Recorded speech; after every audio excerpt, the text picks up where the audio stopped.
Welcome in, welcome in, welcome friends to the newest edition of 3 and 3 Out, the most unique Seahawks recap show and film study in the multiverse. I'm your host, Clinton Bonner, and today I am joined by my great buddy, Mr. Adam Emmerich.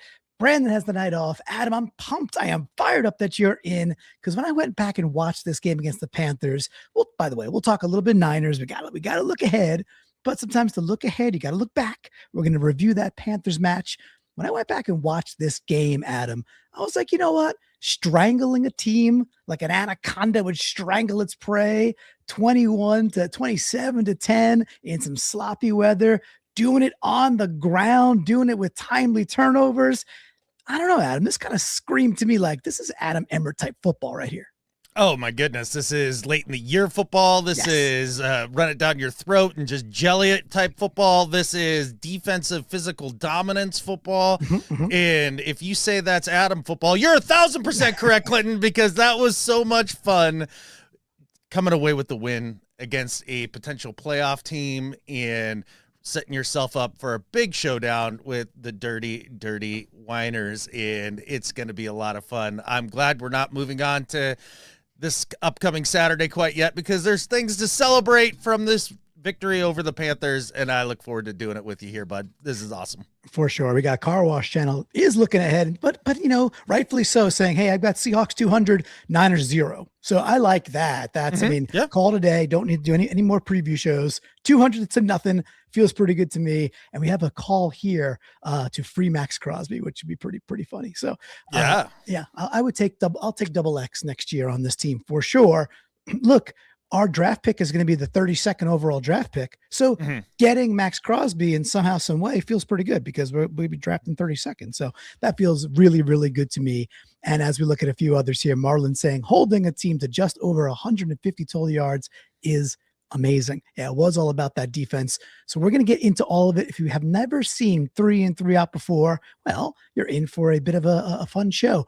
We will go over not the mega moments, not the huge moments for the most part.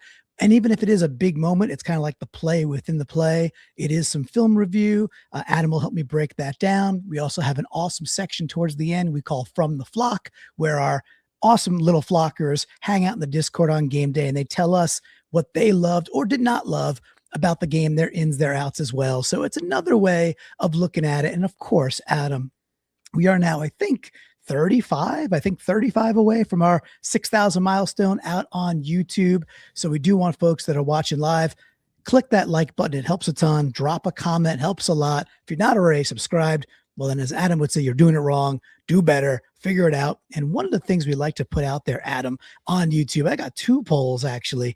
I forget if we brought this one up yesterday or not, but regardless, we did ask before the game, Adam, yesterday, which Seahawks D-line are we going to get tomorrow? Because it's been pretty great all year, but then against the Colts, not so great. And again, just a little bit of against the Rams, certainly not putting a lot of pressure on Stafford, but 87% of the flockers said we're going to get absolute game wreckers. How do you think they did? I think they nailed it, because that's exactly what you got. And I'd push back a little bit about the Colts and Rams games in terms of the performance of the defensive front, because maybe not in game wrecker land, but it's certainly above Bart and Lisa here in their big fat meh. And they were absolutely amazing against the Carolina Panthers, and it was an absolute joy to watch. Well, I look, I want game wreckers. I want them all the time. And one of the things we're going to focus on in this particular matchup too, or this show, looking at yesterday's matchup, we're going to dial into the run game a little bit. So the other one we put out this morning was, hey, what is our confidence level, U.S. fans as 12s, in the Seahawks run game, specifically this next game coming up versus the 49ers, so we can look ahead a little bit. Almost 50% are like, hey, we lit, meaning we're on fire at this point. 46%, 25%, a full quarter are like, still mid to meh. And then there's a whole 30%. So nice, pretty even distribution, saying, hey, we're still improving, but we're not quite there yet. I think after yesterday's performance and a few others we've stacked lately, you said it in the intro, we are starting to play late season football. So if you had a chip, where would you lay it? Well, first and foremost, I want to say the distribution here of the votes is relatively even in a lot of ways when you kind of look at this. And I think that's exactly right. You could make an argument to me that says, yeah, there's room for improvement and they're not there yet.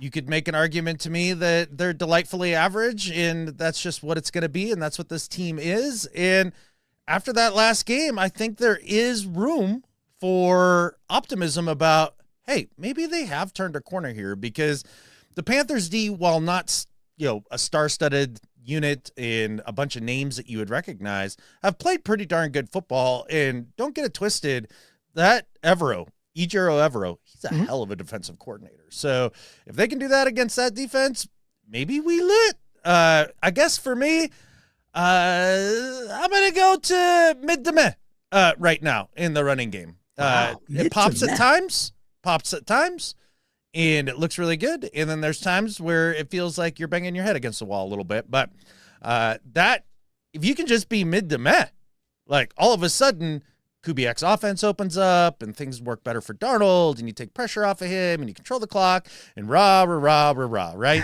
All the things for late season football. Well, all the things we got a Bennett Levine here saying 50 some odd yards passing for Bryce Young. Adam has proved right once again. So kudos, Adam. You did all week long say that Bryce Young did not stand the chance, and you gave all your reasons that not really an NFL arm and NFL caliber quarterback, and he sure didn't look like it yesterday. Our defense was outstanding from play one all the way through to the final whistle. They stole the show, and it was fantastic to see. So, Adam, speaking of stealing the show, I know when we do this show 3 and 3 out, I know we have one rule. I know there's a single rule. I write it down. I usually have Brandon to help me out. You're in this week. I have a new puppy. The puppy's 3-0. Bowie is 3-0 as a Hawkra pupper, which is really good. But I lost a sticky note. So what do we need to do? What happens when we win a ball game? Yeah, when we win a ball game, and it completely proves everything that I have to say about everything. We celebrate me, and we focus this whole show on me. That's the rule. I don't know if you knew that, but that is the rule. But if we really look at it, Clinton, you're right. That's probably not the rule. The rule is the win. We start with an in, baby, and I can't wait for their first in. We start with an in. Let's go. Whammy number 2 right away to start us off, which is nice. All right. So, Adam, if you don't mind watching some of the comments as I monitor all this, do your best. No pressure whatsoever. But of course, if there's some good ones, throw it up there. All right. So in number 1, I'm calling this one, okay, kid. Okay. Q1, 2:42 to go. It's only a 3-0 ball game. Of course, it ends up 3-3 at the half. We put Carolina behind the sticks quite a bit. It's a 2nd and 13. They're on their own 32-yard line. If I'm using okay, who do you think we're taking a peek at? Oh, my goodness. Okay. Okada. This has to be Okada flying around. Okay, Okada. You nailed it. All right. So let's take a look at this. We'll set it up real quick here. So what I want folks to focus on is that I've got 2 dudes highlighted. You got Drake Thomas, who's obviously playing linebacker down the box, and you got Okada doing his thing out of safety. You're going to see Thomas really, I think they're doing either he's blitzing, and it's a blitz regardless from Thomas, and it turns into a very effective run blitz because Thomas gets picked up actually quite well. I think it's by Dame Lou. It's by one of their offensive linemen. And watch Okada. He had a great open field tackle to start the game for a tackle for a loss. This was a little bit later. It's actually a 4-yard gain, but these are just the types of plays, Adam, where if you don't get this kind of breakdown and this kind of short tackling, you could have a long day. The exact opposite was happening all day long for our Seahawks. Slippery ground, yet fantastic tackling. Wanted to start things off with this kid. Okay, Okada. What are you seeing? Well, as I look at this play here, it reminds me of a film study that I watched here just the other night. And I want to say it was from our buddy at All 22, Coach Derek. Nice. And basically, he's talking about the way that Mike McDonald is able to stop the run as well as he is with his scheme, considering that they're in nickel on almost every play. Mm-hmm. And this is a fantastic example of what he was talking about here. So you got Drake Thomas coming up and Ernest as well, trying to take care of the A and the B gaps here. And then at that point, and this is what the film study that I had watched wanted to point out a lot, is how much that the Seahawks use that safety to cover the C gaps. And that's exactly what happens here. Okada triggers late and really sees it, keeps his gap discipline here. And then, as Mike likes to say, shoots his gun here and really does just, bam, take Hubbard off of his feet. And that's a fantastic tackle and is very indicative of the way that the Seahawks were able to tackle all day. And props to Drake Thomas taking on a dude here about 100 pounds bigger than him. Well, it's funny too, because Drake typically he gets, he does the running start Drake thing, and then he has to pause, otherwise he'll be offsides. And by the time it's hiked at the exact wrong moment for Drake's momentum here. And you could see that kind of carry in as he's just, I think it's Damelu, right? Because that's their left guard. It is. Yeah, it's Damelu just washing Drake away, and does a really nice job just and then taking him into Ernest Jones. So if not for, like we talked about, like you just broke down really nicely, Okada shooting the gap here and covering that C and then tackling really soundly. It would be at least like a 8-yard gain, maybe a 10-yard gain. But as we know, I think their longest play from scrimmage was an 11-yard run, the first play of the game. That first Rico Dowdle run that's it. That 11 was their top watermark for longest play, 8 yards through the air, 11 through the ground. But it was mainly because of plays like this that our tackling was insanely sound. I did want to ask one more follow-up about Okada. What do you think about Okada? Let's see, we spin this forward and we don't want to talk free agency just yet, but has Okada showed you enough that they have flexibility going into next year regarding what they might do with Kobe Bryant? Yeah, I think it does show that they have some flexibility. And it also shows as well that, I'm not trying to take away from Okada here in terms of his physical talent and all of that, but not somebody that like showed out at the combine or somebody who had graded super highly in the draft process in terms of what type of athlete that he is. And obviously playing at Montana State wasn't that highly of coming out of high school either. And so what that tells me is that they can take guys that maybe don't look the part physically in terms of their measurables and, their 40 time and all of that. But as long as they are good processors and are aggressive players, they can turn them into guys that can fit this scheme. And the best thing that Mike does is he takes things that are incredibly complex, makes them simple, and makes rules for these guys so that when Okada's looking at this, he's like, all right, I'm in charge of that gap. And then bam, unloads when he needs to and takes care of the play. And so, yeah, it gives them quite a bit of flexibility going into this year's free agency. Well, when you pick in 32nd, you want that kind of flexibility, which is really good. All right, so that is our first in. Excited about that. Adam, take us away to out number one. Yes, we got to do some outs. That's okay. And I'll get us there. I'll hit the whammy. I got it ready. There it is. There it is. That's a better whammy. Yeah, that's better. There's one that has the mix, which I kind of like too. Oh, okay. I like that one as well. All right, so we're calling this one off tackle, question mark, triple question mark, Q1, 8:27 to go. It's a 1st and 10. We're on our own 30-yard line. At this point, it's a 0-0 ball game. If I'm saying off tackle, question mark, who do you think I might be picking some nits on? Well, when you go upper register like that, going outside, I'm going to guess that, and also it's an out, so probably not the greatest day. I'm going to go with, this is either Josh Jones or Kenneth Walker. I'm going to go with Josh Jones because maybe not quite as good of a game as his first outing there, but we'll see if I'm right here. Well, you were on the path there. You were sniffing it out. So we're going to look at Ken Walker. Ken Walker had, for me, a mixed bag of a game. And there were some runs. I'm like, oh, damn, dude. Like, I think you got the best of anybody in the NFL could have gotten type of Ken Walker type runs. Then there was at least 3 that I counted, this being one of them. This was early in the game. And then the opening drive of the second half, there's another one where I was like, dude, just go off tackle. Like, you do not need to bounce this. And I know that there's this, just persistence. It's not like echoing. It's not like growing. It's just persistent hum of folks that are like, that do complain or point out that sometimes K9 just gets a little too dancy. And in a game where Sharbs was more decisive and had way more success, these are the types of plays here where I'm like, dude, this is blocked well. And we'll go through it in a second. So I want folks to focus on that triad right here. And I think it's let's see, we got Cup. I think it's Barner and Lucas. It might be Salbert, but regardless, right tackle, tight end, and then Cup sitting as basically a de facto, second tight end right there. This is blocked well, and it's like, okay, I'm pausing it right here. Adam, do you see what I see, or am I going bananas? So one of the things that I like in the running game is giant gaping holes that you could drive at least a K truck through, and that's what I see here. Yeah, and the yellow arrow just appeared out of nature. I'm not sure how that got there too, but yeah.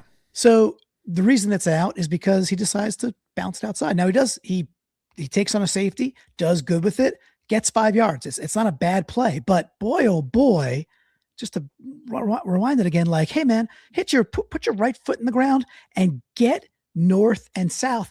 I don't think he'd be touched until about maybe 5 to 7 more yards with the head of steam if he decided right there to plant his right foot and get friggin' vertical. Doesn't do it again, does well enough against the safety. I think it's a safety, probably is. And, ends up getting a 5-yard gain. But, Adam, what else would you want to add to this? Well, okay. There's a couple things here that we need to talk about. First off, this is more of a zone concept than anything. And so basically you're bouncing down the line until you find the hole that you like, right? Mm-hmm. That's basically your path as a running back. So pause it there.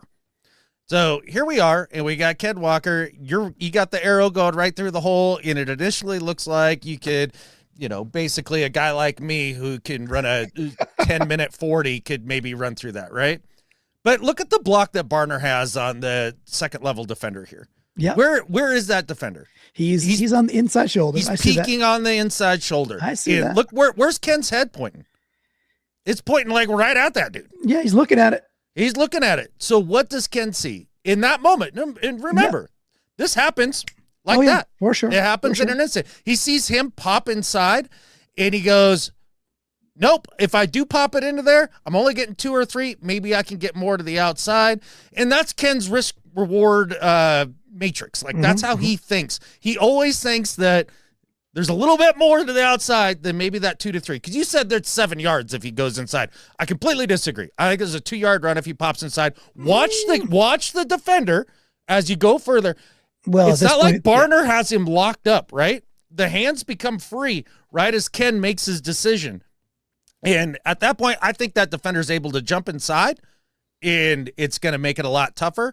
So while we can sit here and criticize Ken, and there's lots of times to do it, I can understand the thought process here, and probably turns it into about the same amount of a gain as it would have been if he would have just cut it up, in my opinion. I got you. I right here. I want him off of Lucas's hip, because I think you got the bodies. You got to trust your dudes right now that, okay, I got what I need here. It's set up. They're going to make a block for me.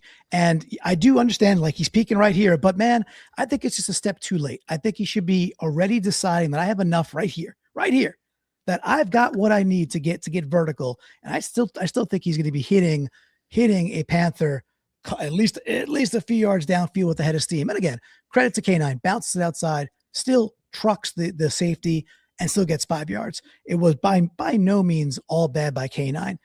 In fact, he had quite a number of really good runs that were really, really huge in this game. But yeah, the nature of the show, that's what we do, and a good debate for sure. Appreciate that. All right, let's hop on over. We got more ins to get to. So what do you say we do it?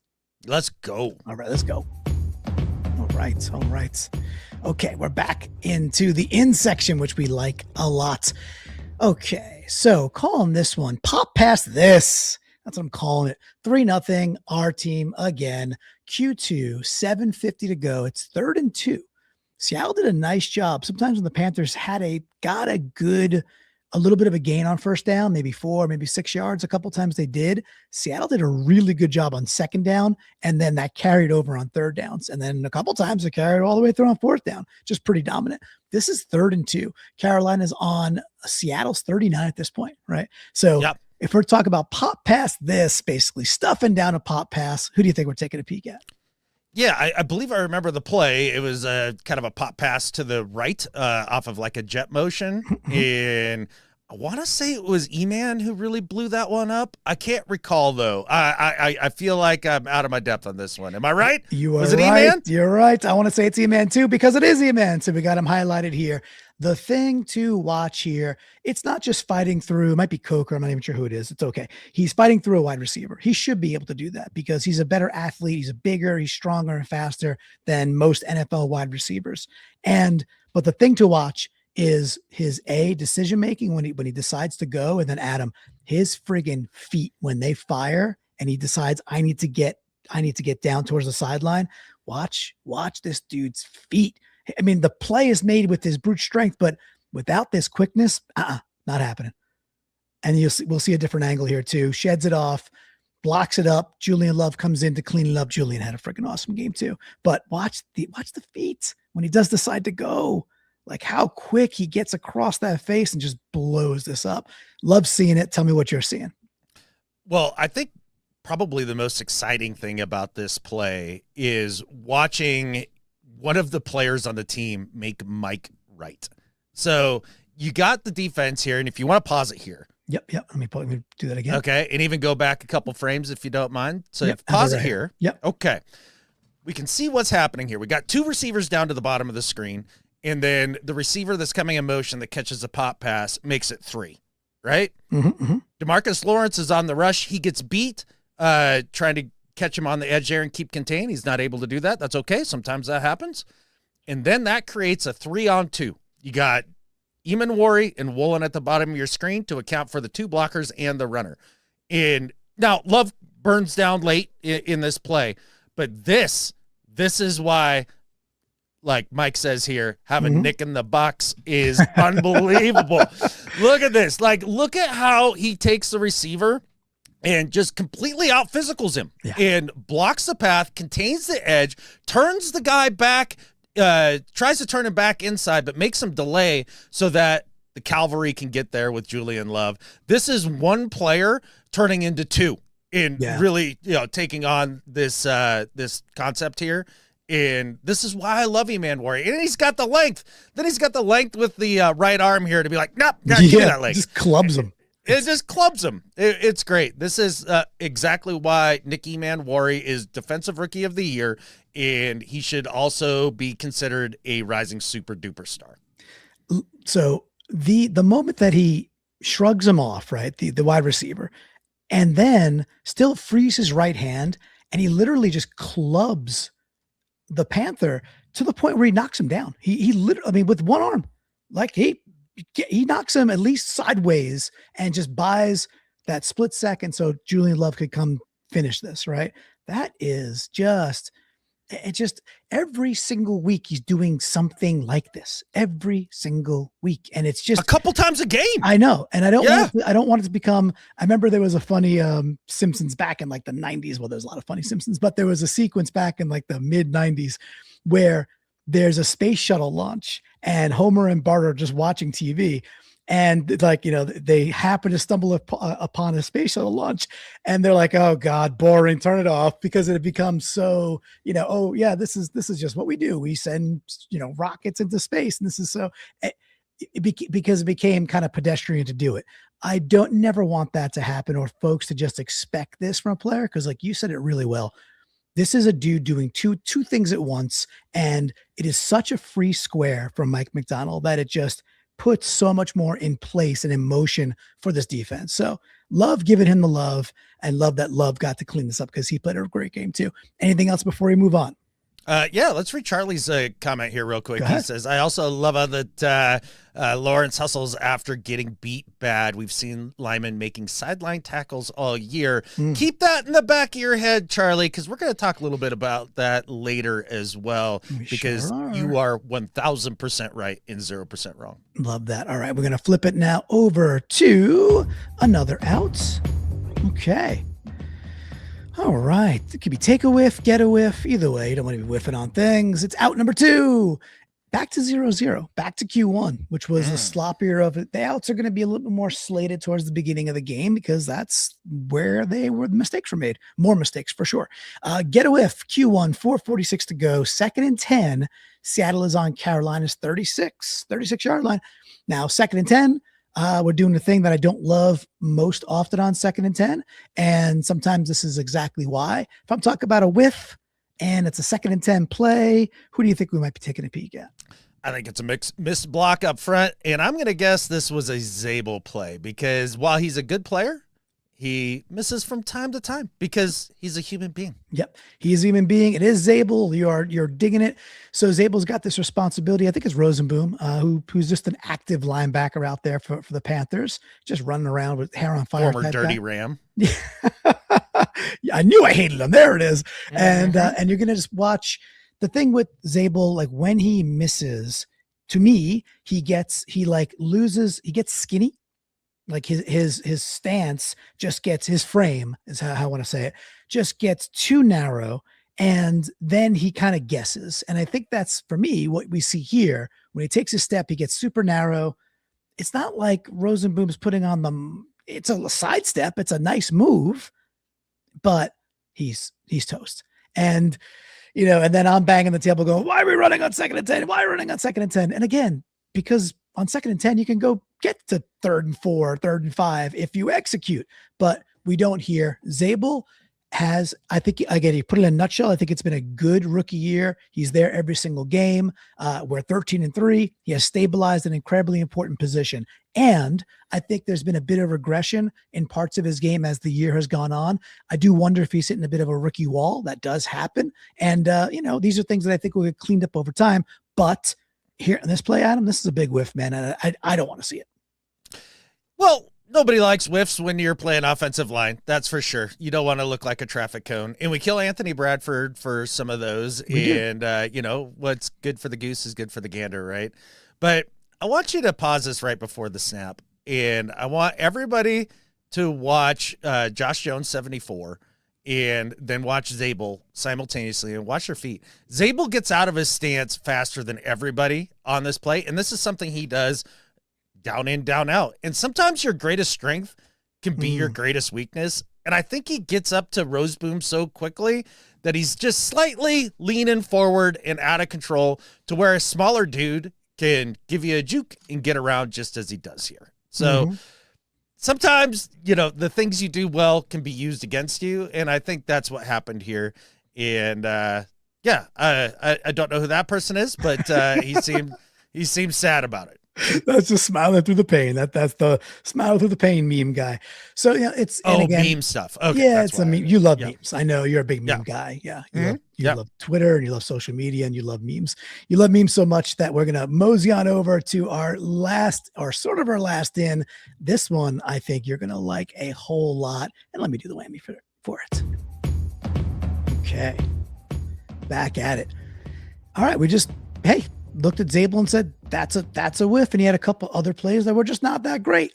This one, we're not really looking at Zabel. I think there's a little bit of good Zabel here, but there's actually a different guard and a different series of plays that this whole, when we started this episode and I was like, look, 27-10, strangling a team out and running the ball effectively down the stretch in the late 3rd quarter and into the 4th quarter. Well, that's got me goosed. And I know that's the type of football you like as well. This is the sequence directly after, I think it's the interception. Let me go here. So I got all 3 of these on screen here. And you end up with a Ken Walker run, a Zach Charbonnet run for 5 yards, setting up a 3rd and 2. And then we get a Zach Charbonnet plunge for 4 yards, first down. I will ruin the plot in a good way by saying the very next play, Adam, is the play action fake that they all bite on. A little boot by Sam, finds Barner, touchdown for 6. But it's set up by this series, and I wanted to show it to you. You ready to watch? I am. Look, you didn't let me guess, though, because I'm pretty sure this is going to be about the big man, Anthony Bradford. And if you want to accentuate that man's skills, because he does have some, then cram it down people's throat. And there's 115 live, beautiful souls in here with us. If you love cramming it down people's throat, hit the like, hit the subscribe button right here. There we go. So let's watch some physical domination here as we go through this sequence of game film. I love this. Yep, and we got 12 personnel stacked off of Abe Lucas's right-hand side, and we just go right to that side. And right there, by the way, again, I thought both this play, the K9 play, and the next play for Sharps, I was like, wow, they They didn't take the hole that maybe I would have taken because at 47 years old, I'm a really good NFL running back, Adam. Oh yeah. But we're clearing things out. K9 cuts it back up. Okay. That's a 3-yard gain. Totally fine. So now we're in 2nd and 7. Okay. Now it's Sharp's turn. He forgoes that hole, by the way, which is a little mind blowing. I'll play it again. It's like, okay, dude, cut it. And then this is an in, but cut it up. Just cut it up. Okay. Doesn't do it there, but still plunges ahead for 5 yards. Not going to complain about a 3rd and 2. What I love is the next play. And here's Bradford, and Bradford washing his guy down the line. And who's right behind him? Adam, to make sure he gets that first down. Zach Charbonnet. What do you want to talk about? Well, a couple different things here. The first 2 plays gets Bradford out in space, which is honestly his probably weakest skill set here. So he gets out there. Does he make a dominating block on 57 here? No. But he gets his arm on him. He keeps him out of the play and gets to the second level. And honestly, for as well as he doesn't move his feet, I guess is the best way that I can put it. This is about what you can ask out of him. And if he can at least get that, your run game is going to be a lot more effective. And a 2 to 3 yard game is a huge deal. I know that it's tough for fans when they're like, oh, and the announcers do it all the time too. Oh, for just a 2 yard gain. Oh, K9 pushes it up and he gains about 3. You know, and it's like, no, they pushed it up there. They got 3. Yeah. And now on your next play, if you can get another 3 to 4, just jellying it right down somebody's throat, you're in 3rd and easy. Yep. So like this stuff is huge. And on the second play here, Bradford getting out there, moving his feet, doing what he can here. He gets an arm on him. And I think this was the one that you had mentioned. Hey, I would love to see you kick it up here right now. Right there. Like, if he does that, having watched Bradford's block here, Bradford isn't up on that linebacker at that point yet. So if Sharps kicks it up right at that moment, that linebacker is going to flow right into the hole because he's not being contacted at that point. So Sharps tries to set up this block by pushing it outside here a little bit more and pressing the run, allowing Anthony Bradford and running the linebacker into Bradford a little bit so he can make a little space. So that's what he's thinking there. You could cut it up right there, but you ain't going nowhere. Well, I think Sharps gets 5 here, right? So never, ever going to complain about a second down run when you get 5 and then setting up that third down one where this is the Anthony Bradford show where he doesn't have to move in space. He's just got to move bodies. And I think he does a very nice job of that. What are you seeing on this one? Yeah, so this is Anthony Bradford's bread and butter right here. Get him on a guy in a phone booth and let him overpower somebody, and he does. He just turns on the dozer, just says, beep, yep.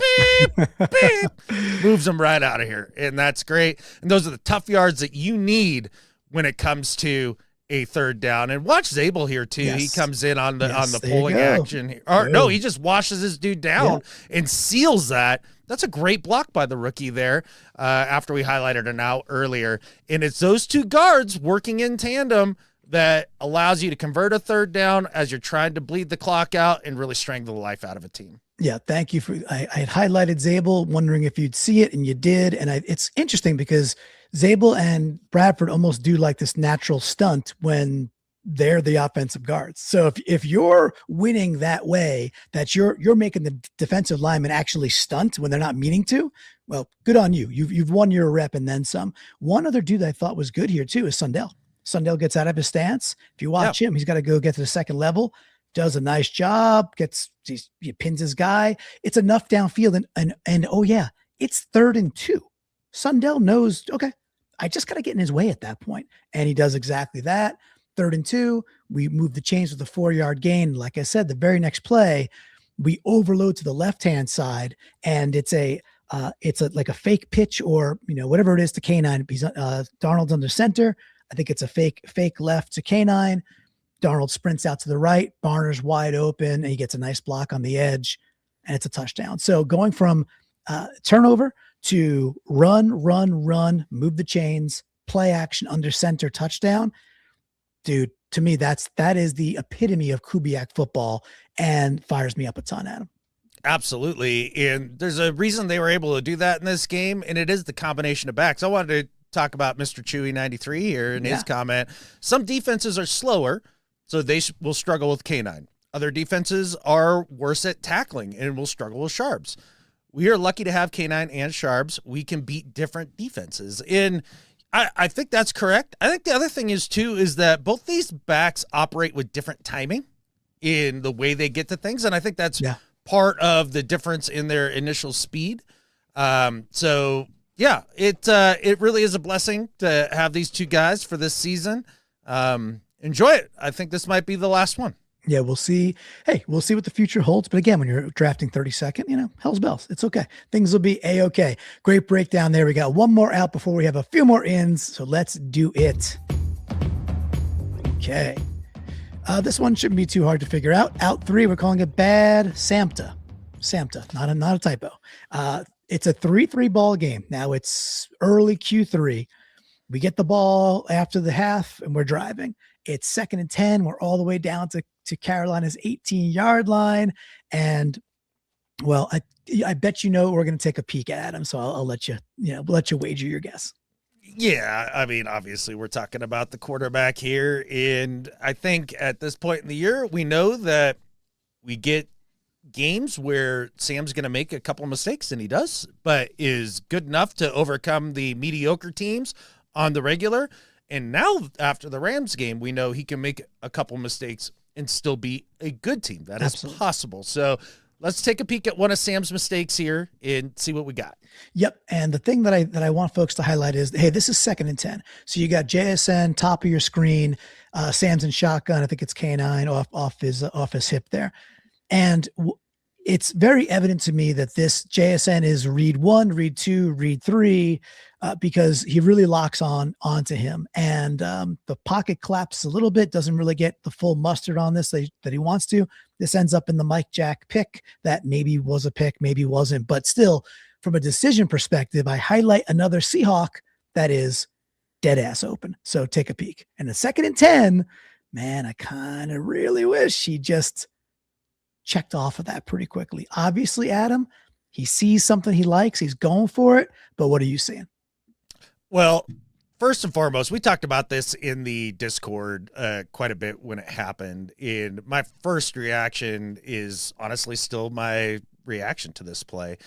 You got Mike Jack. He's playing off coverage. He's already given you like about a 5-yard cushion here. Maybe it was more like 7. Let's see here. Yeah, about 5-6 yards. 5 plus. Yeah. Yep. He stays on top of JSN and he gives ground the whole way, right?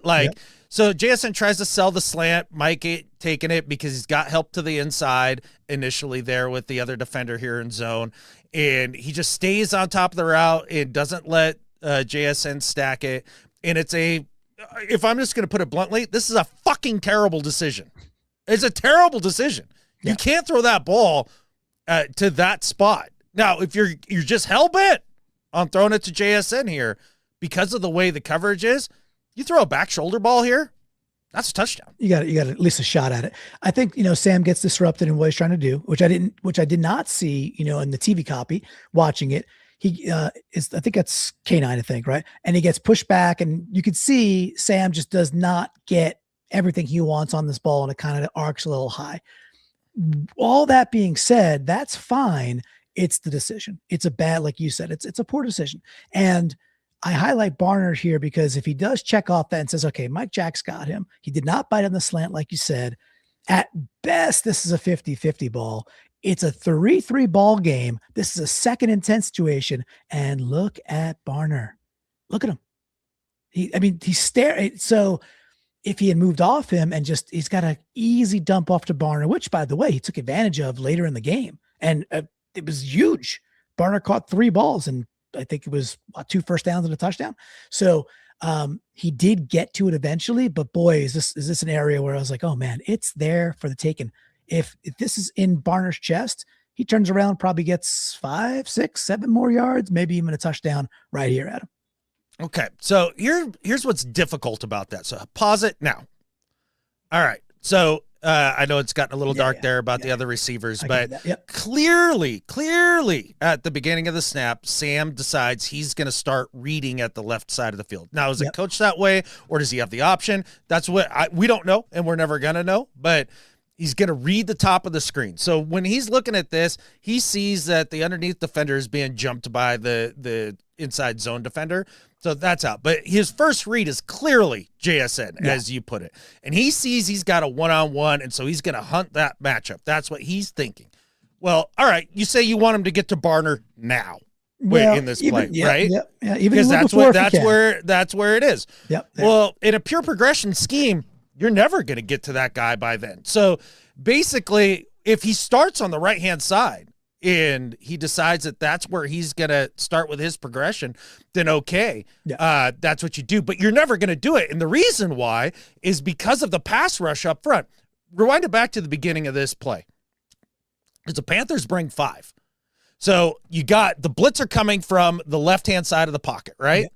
So what are you trained to do as a quarterback when you catch a blitz? And he sees it coming. Yeah, Phil goes, throw out the blitz. Yep. You replace the blitz with the throw, right? Yep. So you're always going to read to that side of the field first.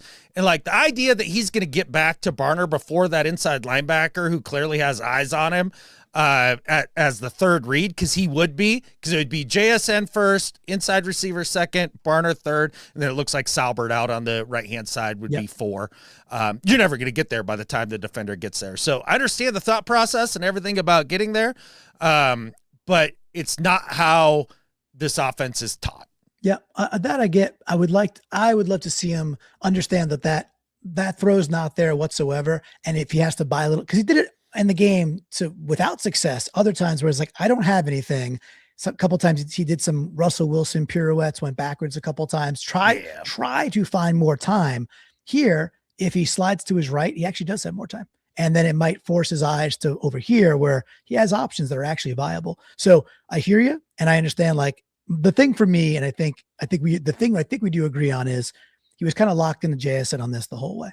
And it was kind of hell or high water. He was going to try this seemingly regardless, which that's the part that I had the most challenge with. Now, I say all this to say, later in the game, when they made it 17-10, Sam turns it on. And he's hitting third and 4s. He hits JSN. The very next play, he's booting, hits JSN for like 20 yards on a frozen rope along the sidelines. Like 2 back-to-back JSN plays that were just like, top 10 dudes do. And again, Sam in the clutchiest moments for this game, the biggest moments, he actually did it. So nitpicking here a little bit, it's just 3rd and 3. I mean, it's a 3-3 ball game at this point, and this is the opening drive of that half. I just want to see a better decision from our quarterback. But this is Sam. And I think the decision would have had to have been made pre-snap, that he wanted to get to the right side first and read that out. Yeah, okay. I don't think he could have made that decision post snap, and sometimes you get got on that. But also too, I mean, if you're thinking about it, and the Barner's going out there, you got the blitzer coming from that side, and to Desmond's point here, often they kind of roll coverage to the blitz side because they know people like to replace the blitz there. Maybe you should start out reading it to the right, knowing that you may have a free square there with just 3 yards. But it would have to be before the ball is even snapped, in my opinion. Yeah, again, it's a single play. I think Sam does a nice job down the stretch when it mattered most, but the turnovers are big, and I want to spend a few minutes on this one. But that's our last out, which is good. Brandon could not be here today. However, we do have a Brandon ready to rock and roll, and we have one extra bonus we're going to introduce in a second as well. Are you ready for some couple more ins? What do you think? I'm ready. Let's roll it. All right. Okay. There's the very real Brandon, of course, as we know. And it just gets fake handsomer by the day. And Brandon wanted to focus on this play, which is going to be, we're going to call it Blinded by Love Q3. It's a 10-3 ball game at this point. Halfway through the third quarter, it's 3rd and 4. Carolina's on their own 40-yard line. All right, if we're blinded by love, what are we clearly looking to look at? We're looking at interceptions by Julian Love, who completely baits the hell out of Bryce Young here, and it's beautiful. And the other thing is that Julian knows when he baits this, that Bryce Young does not have the arm strength to beat him and to beat him to an outside throw like that. So it makes it even extra easy. And that's the thing with Julian here. He makes it look easy. Yeah, it's beautifully smooth. They're in zone, and he's going to have the flat coverage with Chuba. That's his responsibility. I think the quarterback is thinking, because he sees Julian fly towards it right away. We'll roll it forward, and we see Julian sprinting to the sideline. Okay, Bryce is saying in his brain, all right, he's got Chuba. Cool. I'm going to have Tetero wide open. But Julian just does this beautiful little pivot, hits the brakes, and then flows right back to the ball just in time. We have one more angle at it that's a little bit more zoomed in, but hyper athletic, hyper aware, closes it, as you said, goaded him 100% completely. Cerebral plus talent plus timing. What are you loving?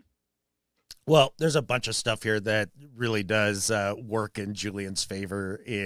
So first off, I'm not the greatest at identifying defensive zone coverages, but this looks like it's cover 2. Maybe, but the idea is that you've got Drake Thomas. He's going to play the hook defender here. And then you've got Julian Love. He's going to play the flat. He's going to be the flat buzz defender. And then it looks like it's Spoon is going to be your deep guy. And so they try to run Spoon out of the play, the corner with the deep route here, and then try to high-low Julian Love with the back leaking out. And then with Tet going over the top of him here. Now, what was the down and distance here? I know it's a second 10 and yards. 10. Oh, sorry, third and 4. 10? Third and 4. Third and 4. So I guess that doesn't give you any context clues either if you're Julian Love, which makes us even extra impressive, because if it was like 3rd and 10, you'd probably be like, look, he's going to try to push it to the deep receiver here. But he kind of slow plays it. He gives one step towards the back and then breaks on it like, looks like it's even before the ball's out of Bryce's hand. Like, right. Yep. Right he's already, here. Yep. He makes the pivot. Just changed and flipped his hips. And Bryce tries to hit that cover 2 hole there and throws it behind him, throws it slow, throws it with his little noodle arm. And Julian Love says, I'll take that right now. Thank you. And off to the races. And the beatdown ensues. Yeah. I think it's, potentially just a gamble by Love, and he's watching his eyes, of course. So he's not, it's not just purely, I'm going to just jump this route, but clearly they studied this. They obviously know that the Panthers run this concept. But I do think at some core at 10-3, because it's 3rd and 4, like I said, it's not 3rd and 10. 3rd and 10, you might be like, okay, cool. If I gamble and they do dump it to Chuba, I have time to come up and make a tackle and still 4th down. Here, if Bryce, if he sees him gambling, Bryce can check this down and Chuba's going to get the 1st down here. So I think it's a bit of a risk, but I mean, man, is that at the right time? Clearly is what he is watching Bryce's eyes, and he just jumps it. It's just, this is so well done. This is the type of stuff I could watch all day, dude. Yeah, it's beautiful. I think the other calculation Julian's making here is that since Thomas is the hook defender and they have nobody threatening his field, if Bryce does like try to set his feet and get out to the back, that's something Drake's going to read, and he'll be able to break down on this too. So he knows he has support from the inside.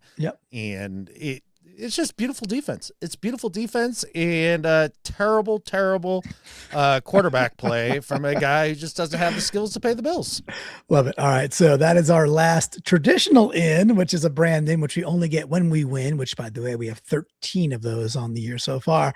But Adam, when I said to you, hey man, can you fill in today? You were like, yeah, one rule. I want to look at a particular play. I said, okay, well, the challenge then is, what am I going to call this? What am I going to, if it's the brand in, I was like, nah, add in doesn't work so well. So that's just, it's not hitting me. And I came up with it. Adam, I'm going to call it the damn. Yeah, I love it. If Brandon gets it in, I get a damn. You get a damn. Yeah. And we're going to call this one. Yeah. Sorry. Go for it, man. Alex said we're going to call it Run It Back, because you brought that up to me. People might be thinking, well, what do they mean run it back? Was this a kickoff? Yeah, he got hurt. There wasn't any big run backs, but you got a particular run back that you want to look at. Q3, 12:06 to go. Panthers ball, 1st and 10. They're on their own 20-yard line. And yeah, man, how do you want to set up your damn? All right. Well, first off, this is about the tank. DeMarcus Lawrence in his unemptiable tank of energy that he brings to the field, the hustle, the grit. And we saw him do this earlier in the year where he gets smoked by the back as he's coming around as an edge rusher, gets pushed out of the frame, and then runs back and creates a fumble. And it was one of the best plays Mike McDonald had ever seen in his life. Watch D-Law here, guys. Like, gets upfield once again, out of the play, hustle, back to the ball because ball finds energy, punches it out, and then he's like, I'm not done yet. After that, guess what I'm going to do? This is mine now. I will go and take that. That's mine, and here we go. This is the type of stuff that's not coached. Like, you can't coach this into a guy. Like, either you have it or you don't. That type of relentless motor, an ultimate competitor, and then you combine that with the fact that he is a physical specimen, an absolute beast, and I would never want to be punched by that right-hand club that comes down here on the ball. Like, poor Chuba, poof, no chance. I'm a giant DeMarcus Lawrence fan. He's been even more than advertised, and I just tip of the cap, man. You know, and beyond this play, which this is a game-changing play at 3-3 in the third quarter, right? So, and this is right after the interception. Right after. This is the next play. Yeah. This is the play after. I just remembered that. This is the play after the Mike Jack interception, right? So they get a great play from Mike Jack, and we come back and get a player of our own. Like, he's been a phenomenal addition. 33 years old, and he's got 6 sacks on the year. Got his 6th sack in this game. Boye Mafe makes a great play later in the game, and then around the edge comes D-Law, and he gets a flying off the edge sack for his 6th of the year, which just basically puts the Carolina into like a 4th and 17 or something like that, and then they only get a couple of yards. We get the ball back and we score again, right? So the dude took over, and it wasn't just him. Boye played a really good game in Hall's absence. Not that many snaps, but played really well. Nwosu had a fantastic first half. Leo showed up. Murphy did all the things Murphy usually does. Up and down this line, it was a absolute dominant performance. D-Law had the splashiest of the plays. Love that we got a damn, because we had a new tradition now. I love it, and I look forward to future versions of a damn, especially if there are turnovers in our favor. So next week, I guess maybe if Brandon is also tied up, after we turn the Niners over 5 times, like, nice. Can we do 5 A-dams? That's a deal. That is an absolute deal right there. A deal. Okay. I like it. So that was our ins, our outs, the A-dam. But of course, that then leads us to our MVC. So let's bring it back to here. And without further ado, drum roll, please.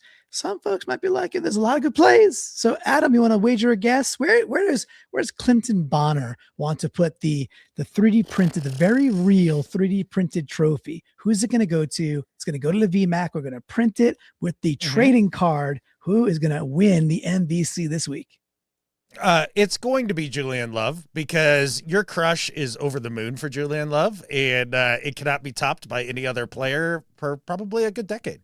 I love Julian Love, and that is exactly why this week's MVC goes to Anthony Bradford, our guard here, because he's got this big smile. Look, we dump on Bradford, or Seahawks fans have dumped on Bradford now for years, and at the end of it, he's our right guard. He's been healthy. He's been getting steadily better and better, and in a 3rd and 2, why does he win the MVC? It's going to be inscribed with, for moving beef on 3rd and 2 on the perfect series to put the Panthers to sleep. Anthony Bradford, the surprise MVP. How does that hit you? I like it. And at the end of the day, it's got to be these big dudes who have the hardest job in all of football, which is to move another dad who's a grown-ass man off of his spot and force him somewhere else. That's not easy. It's one of the hardest things, like I said, in all of football. And yeah, do we give Bradford the business now and then on the pod and as fans and for the last few years? Yep. I mean, look, I think we're one of the fairest shows in all of sports media. Like, when you do bad, you're going to hear about it. But when you do good, and you do a good boy like Bradford did here, and move dudes on 3 different run plays to set up a play action pass for a touchdown, MVC time. It's maybe his first trophy in his locker, but it will definitely be the most prominent one throughout his entire career. There we go. Certainly the nicest one. And speaking of nice, a $5 super chat from Michael Knight, $5 there. And he actually is talking about going back one tick, just talking about Dallas and D-Law saying, I actually thought he was overpaid for a Dallas Wash player when we signed him. And he writes in all caps, I was wrong. So Michael, good job admitting it. Hey, I forget the dad's name in Dirty Dancing, but that great actor, he goes, when I'm wrong, I say I'm wrong. Right. So very good, which I say a lot because often I am wrong, but it's never wrong to have a super chat out there. So I want to talk about some other things that are wrong, Clinton. Okay, let's go. I start this comment a little bit. So Manhattan John 19. Manhattan John says, MJ. Yeah, which sounds just like somebody from the Bay Area, from the complete other side of the country, but whatever. He says, mighty nice of you Seattle boys to fly that 1 seed all the way down to the 49ers. Gonna suck when you hit the road for your 3 playoff games, though. Here's the thing, Manhattan John. A, you're wrong. And B, what this game represents is Super Bowl practice for the Seattle Seahawks because they're going to just go down to Santa Clara, win in that stadium, just like they're going to do after their bye and a couple wins after that. So, we're going to fly it down there, that number 1 seed. We just ain't leaving it there. Well, you know what? I think Manhattan John might be, even if he's right, he needs to understand how wrong he is. Put his comment back up on screen for a second, right? Yeah, let's go. Talk about wrong here. So, Manhattan John, with your love of the Bay Area. Look, you finished this by saying for your 3 playoff games, though. Well, hey man, if we do happen to lose, and I don't think we're going to, getting to 3 playoff games, so that's a win, and a win. So along the way with those 3 playoff games, Manhattan John, we probably took out the stupid 49ers along the way, even if you do get the 1 seed. So your math is bad, your geography is bad, you stink as a human, and the Niners could kick rocks. Get out of our stream.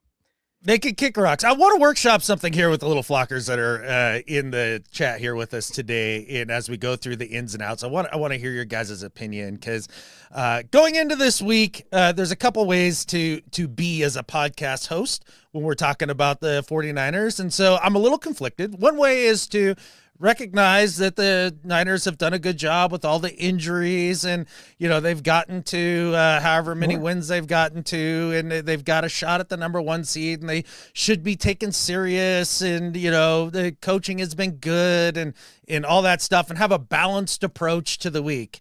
Or the way that like my inner child wants to go, which is to completely shit all over everything that they did and just be amused that the Niners feel like they have a seat at the big boy table in the NFC West.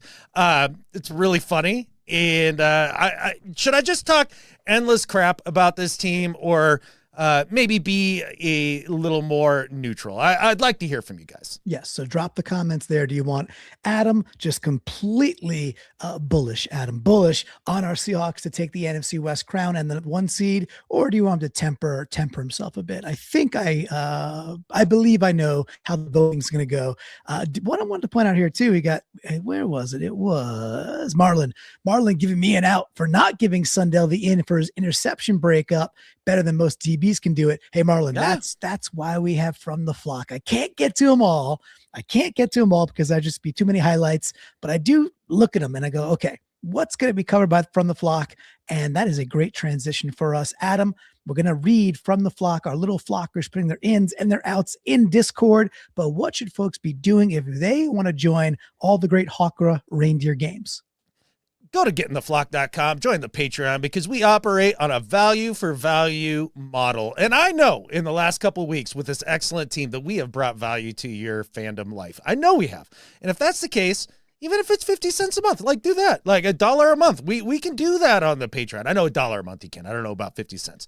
But if we do bring a little joy, a little bit of value to your life and give you something other than the talking faces on ESPN and Fox that like give Seattle some lip service for about 32 seconds and then on to, blowing the Rams for another hour, get getintheflock.com, join the Patreon. You will like that. And yeah, we appreciate you guys. For sure. Something I like is that we gained 3 subscribers since we went live right now. So I think we're only 32 away from 6K. So if you're watching this later, now, tomorrow, whatever it is, you're like, oh, I don't subscribe, but I like these guys, like the cut of their jib. Subscribe, help us get to 6K before the playoffs do begin, because that'll be very good for the Hawker. All right. We talked about from the Yeah, one more comment. One more comment in here. Seattle with one widow Super Bowl here.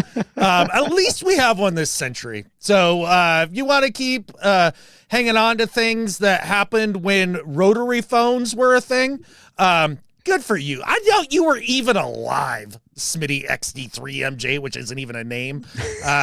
He's got me warming up to just talking all the shit this week. I'm telling you. It's so funny that Niners fans lean on their Montana and Steve Young Super Bowls. It's just like ridiculous to me.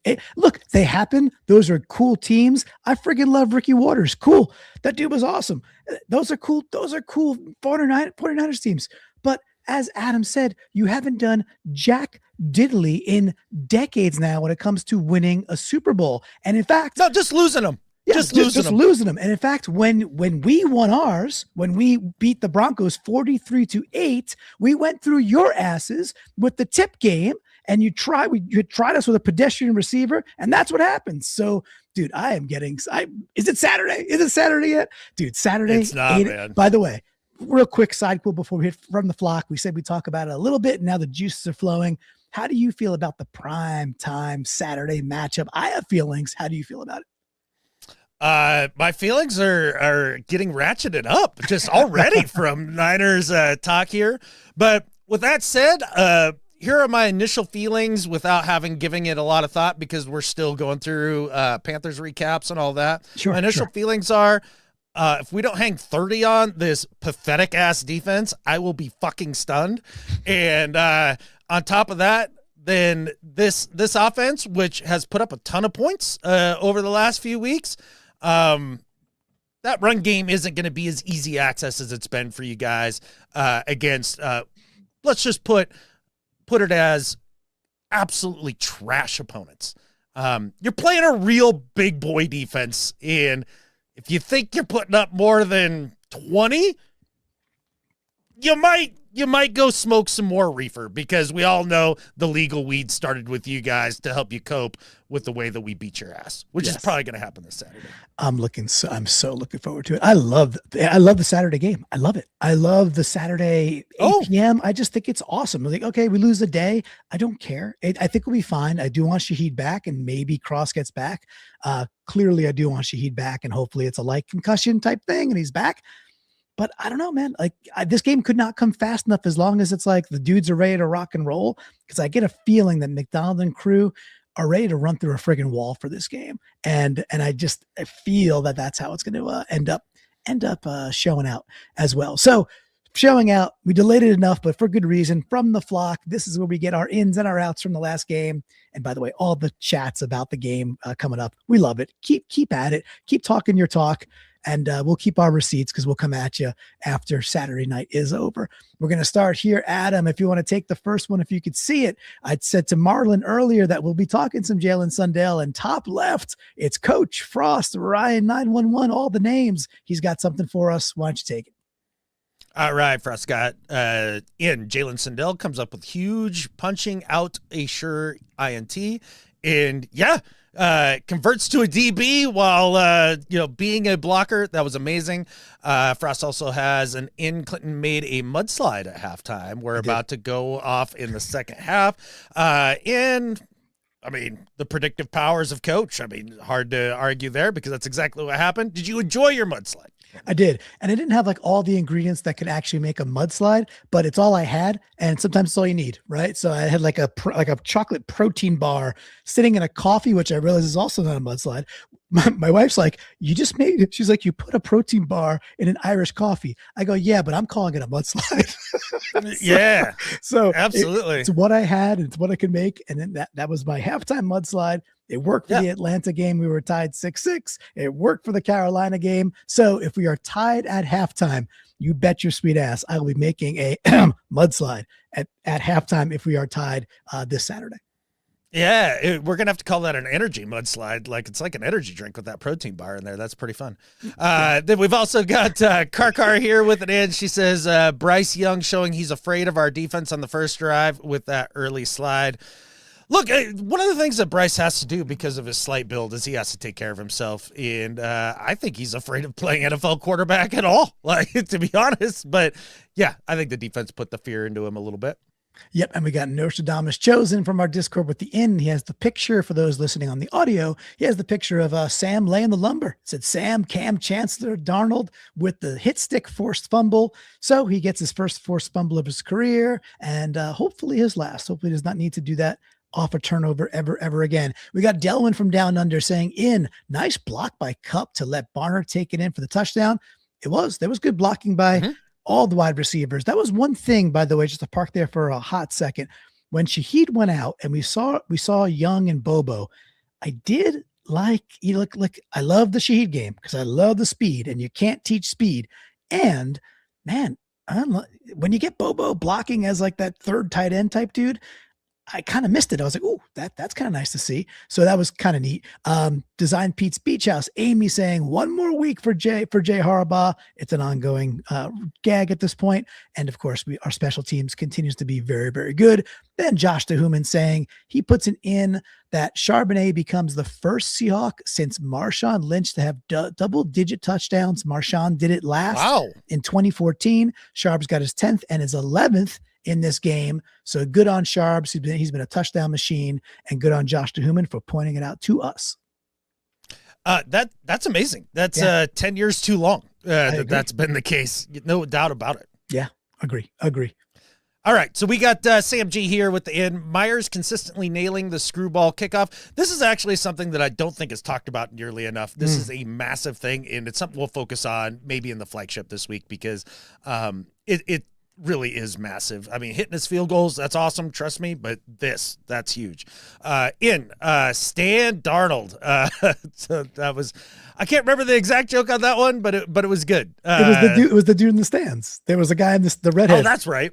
The ginger in the stands he had the royal blue on, and it's like this guy. So they called him Stan Darnold, and then one other person was like, no, that's Fan Darnold. And I was like, either way, those are great. Either one of those are hilarious. Yeah. All well done. And then we got Flocktimus Prime, one of our original little flockers. You know what they say when you are in Carolina. Make sure you have the barbecue with a side of barter beans, some D-Law slaw, and some Coach mac and cheese. And the Seahawks feasted while they were down in Carolina. Sure did. Always love hearing from Keith, aka Flocktimus, because he's a good man. All right, and we got Frost again saying clutch Sam coming through on the most important drive of the game, makes multiple big time throws to answer the Panthers' second half touchdown. Said that earlier, and I did read that while I was cutting through these, and then when I rewatched it, I'm like, he's right. When the Panthers were knocking back on the door, yes, do we get a little lucky with the face mask on JSN? Absolutely, but it's the right call.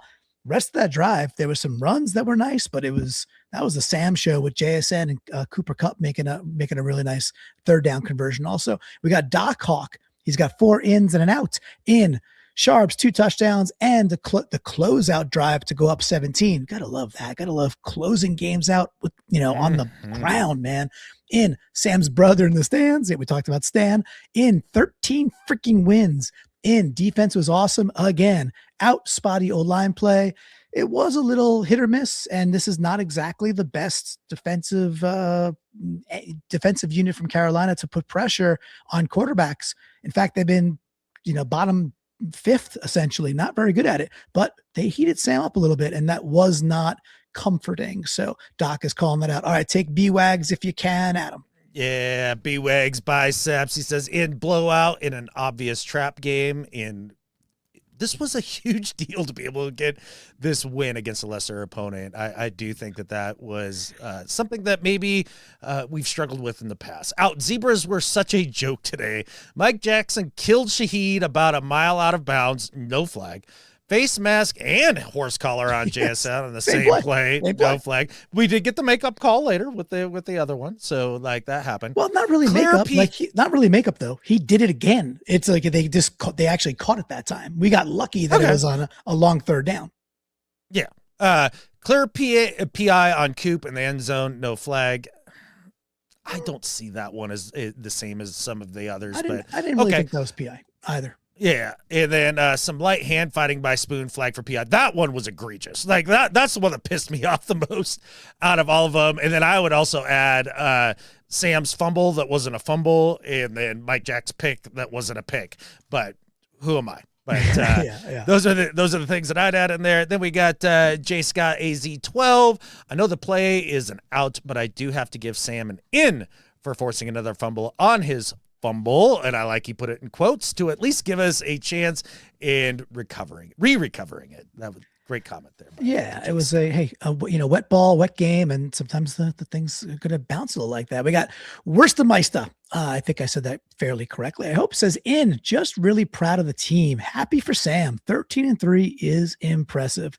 I think that point gets lost on some Seahawks fans who are, and it's okay if you're not fully like, oh my gosh, Sam is going to come through every single time. And like, you just all chips are in emotionally on Sam being able to do this against the toughest competition. That's okay. He's done it against the Rams and against others now. And he has another chance to do it against the 49ers and then head into the playoffs.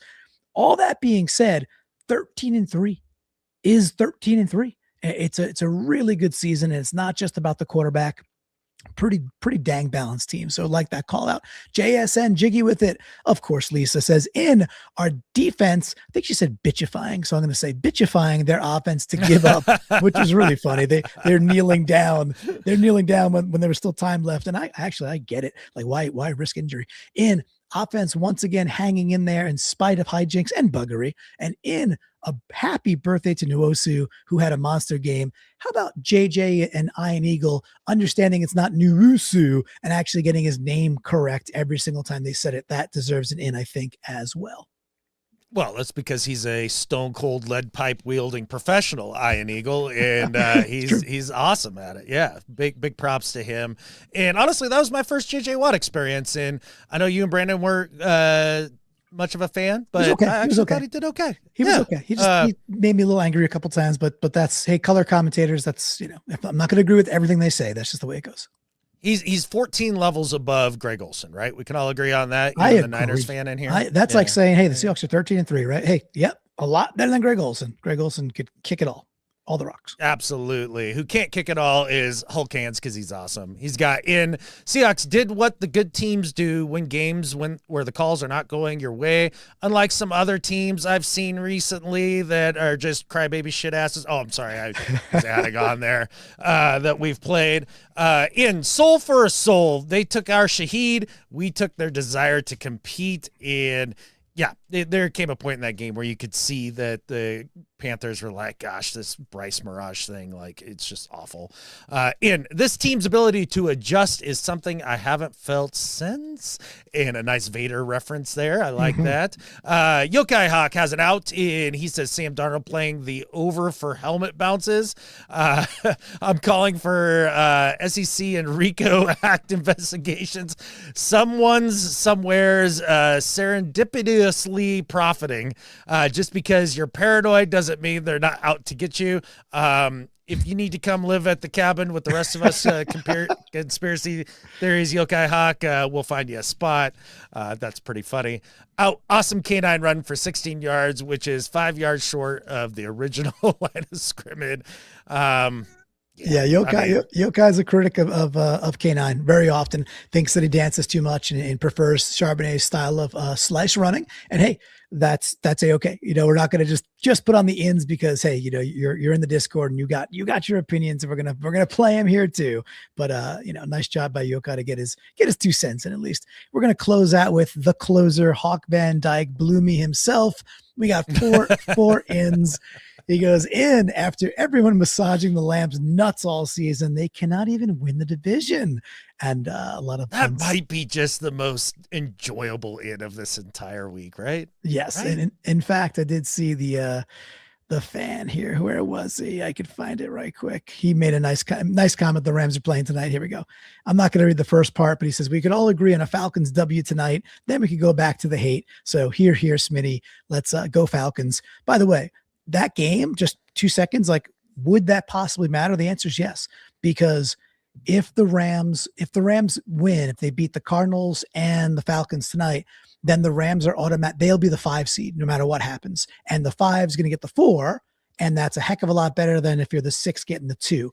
Also, as Seahawks fans or even Niners fans, every time the Falcons win, the Rams first round pick gets worse next year, which is super cool. So double reason for us to say, go Falcons. Even though that sounds gross, it's okay. Back to Bloomy, another in.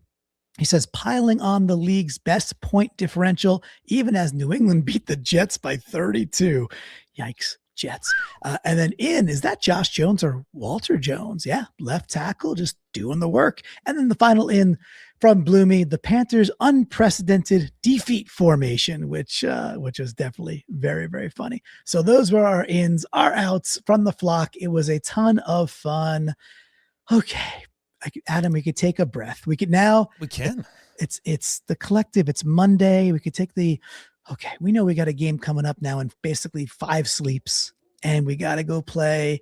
The Rams took a kind of a pole position as maybe being the biggest rival, but then the 49ers kind of came right back this year. And despite injury, have chalked up a lot of W's. You tip your hat. They got a lot of wins, man, a lot of wins. And now we go toe to toe for the NFC West championship versus what I think is still our prime rival, the one that gives me the most sports hate in all the good ways. And I'm ready. I am just ready to put these stupid 49ers to bed and watch them have to go play next week while we get to kick our feet up and watch them go play a football game all banged up. Look, it's cute. It's so cute what the Niners have been able to do so far this year against the opponents that they've done it against, which is, let me look here. Oh yeah, fucking nobody. Like that's who they've done it against. Their bottom feeder schedule that's allowed them to rack up wins to get to this point. And this kind of leads to Be Glad 97, a subscriber that's been with us for a minute here. And I think that's what the star means next to your name. Yes, correct. Be Glad. So do you think we blow the whiners out through the air or on the ground? And the answer to that is a resounding fuck yes. I love it. And I wanted to point this out to you from Sam. Josh DeHuman saying Sam is the only QB to win 13 games with 2 different teams. That's 2 different schemes, players, coaches. That's pretty damn impressive. And hey, winning is better than losing. Winning games in the NFL is what it's all about. So love that from Sam. And look, we called this entire episode. It was, what did I call it? Here Comes the Run. Yeah, and maybe a little Beatles pun there, right? But here comes the run. It's the playoff run. It's the fact that down the stretch, we talked about this when we were watching the Seahawks run all over the Chiefs in the preseason, and we were like foaming at the mouth in all the good ways, being like, oh my God, with Oots and with Zabel and with this new formed offensive line, I think we're gonna jelly the ball down their throats. And then it just did not happen that way so far throughout the season. But Adam, to me, it just keeps showing, it keeps getting better. It's getting closer and closer to that. So while there might be some call it like, diminishing of explosive plays, potentially they're playing us differently, I'm okay with that because it's gotten a lot colder out. There's going to be outdoor games where you have to control clock, stop teams that could put up lots of points potentially, and do so by running the friggin' football in January. I think our team, between health and between the way we are starting to really play football, I think this team is poised, man. I think this is exactly where we want to be. And I know at 13-3, it's exactly where I want to be Saturday night, cracking a beer, hanging out with our flockers, and watching us take down these stupid freaking 49ers. Oh, 1,000% yes. And the most balanced team in football, that's the Seattle Seahawks. And they're coming for the Niners lunch here down in Santa Clara because they don't even play in the city that they're supposedly from. Smitty here says we played the same teams. Y'all played dummies. That's factually untrue. And the reason for that is you guys were such losers last year that you had a 4th place schedule. And that's why it's been so easy for you guys. We had to handicap it for you guys so you could get back in and puff your chest out and say stupid things like bang, bang, another gang. Like, can't wait to beat their ass this upcoming Saturday. Yeah, it's got to happen. It will happen. We have a full week of shows coming up. We've got Seahawkers What If with Mr. Phil. We're going to preview the game, of course. I believe we're going to have Young Heavy, a fantastic 49er faithful fan, awesome. really, really good dude, back on with us to do a crossover. You and Brandon are going to have a flagship. Then we'll do our news and updates and our Blue Friday bets as we head into the game. And then Saturday we'll be hanging out live and we'll be doing post game. So if you don't already subscribe, no better time to do that. This season, while it's gone fast and we're heading into week 18, the last of the regular season. While it has gone fast, the second season, Adam, is just about to begin. And for all intents and purposes, it begins Saturday, 8 p.m. Eastern, 5 p.m. Pacific. Hawks versus Niners. It does not get better than this. Oh man, this is what it's for. It's for all the marbles. Wouldn't want it any other way. As Coach Mike says, can't go around. You got to go straight through it.